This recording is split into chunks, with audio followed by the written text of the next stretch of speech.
દેશની રાજધાની દિલ્હીમાંથી એક ચિંતાજનક સમાચાર મળી રહ્યા છે। આજે સાંજના સમયે એક કારમાં ભયંકર બ્લાસ્ટ થયો અને આ બ્લાસ્ટમાં 8 લોકોના મૃત્યુ નિપજ્યા હોવાના સમાચાર મળ્યા છે। આ એક્ઝેક્ટ લાલ કિલ્લા પાસે જે મેટ્રો સ્ટેશન આવેલું છે તેના ગેટ નંબર 1 પાસે આ બનાવ બન્યો છે અને આ ઘટનાથી અન્ય બીજી કાર હતી તેમાં પણ આગની જ્વાળાઓ ભડભડ સળગી ઉઠી હતી અને આ બ્લાસ્ટ જે ભેદી રીતે થયો છે તેના કારણે હવે સુરક્ષા એજન્સીઓ એલર્ટ મોડ પર જોવા મળી રહી છે। ગુજરાત પણ એલર્ટ મોડ પર જોવા મળી રહ્યું છે। અમદાવાદ, ગાંધીનગર સહિતના જે મેટ્રો શહેરો છે ત્યાં પોલીસ પણ સક્રિય બની છે। ત્યારે શું સમગ્ર મામલો છે, કેવી રીતે ઘટના બની, વિગતે વાત કરીએ। વૈષ્ણવજન તો તેને કહીએ જે પીડ પરાઈ જાનાને રે। નમસ્કાર દર્શક મિત્રો, નવજીવન ન્યૂઝમાં આપનું સ્વાગત છે। હું છું ફૈઝાન।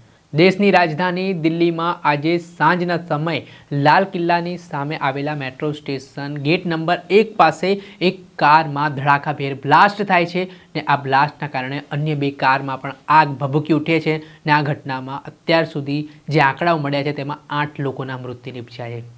જોકે આ ઘટનાના કારણે દિલ્હીમાં નાસભાગ મચી છે।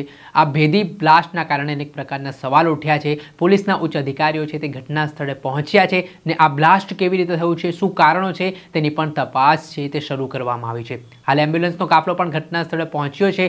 રાહત બચાવ કામગીરી હાથ ધરવામાં આવી છે અને અંદાજિત 15 થી 20 જેટલા લોકોને આ બ્લાસ્ટમાં ઈજા પહોંચી હોવાના સમાચાર મળ્યા છે। એક્ઝેક્ટ લાલ કિલ્લાની સામે આ બનાવ બન્યો છે અને આ ઘટના બાદ હવે જે ત્યાંની એજન્સીઓ છે, પોલીસ છે તે પણ અલગ અલગ એંગલથી તપાસવાની શરૂઆતમાં લાગી છે। આ સમગ્ર ઘટનાની વાત કરીએ તો જે દિલ્હીમાં કારમાં બ્લાસ્ટનો મામલો સામે આવ્યો છે તેના કારણે ગુજરાત પણ હવે એલર્ટ મોડ ઉપર મૂકવામાં આવ્યું છે।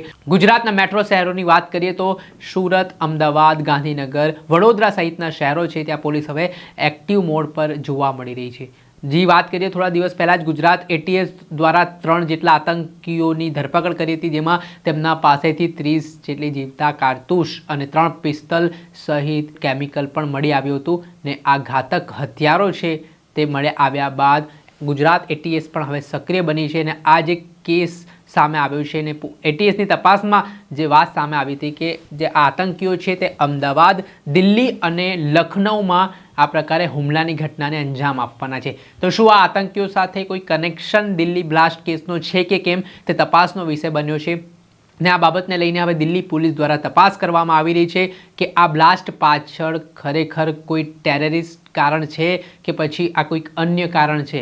અત્યારે કોઈક વાત છે તે સ્પષ્ટ થઈ નથી, સત્તાવાર કોઈ માહિતી સામે નથી આવી। દોડધામની સ્થિતિ છે અને આના જ પગલે ગુજરાતમાં પણ પોલીસ સક્રિય બની છે અને આ પ્રકારે ગતિવિધિઓ જે ચાલી રહી છે તેને લઈને પોલીસ દ્વારા હવે જે શંકાસ્પદ લોકો છે તેમની પૂછપરછ કરવાની શરૂઆત કરી છે અને દિલ્હીથી જે સમાચાર મળી રહ્યા છે તે ખૂબ જ ચિંતાજનક છે, પરંતુ અત્યારે કોઈ સત્તાવાર રીતે સ્પષ્ટતા નથી થઈ કે જે આ કારમાં બ્લાસ્ટ થયો છે તે બ્લાસ્ટ થવા પાછળના શું કારણો છે।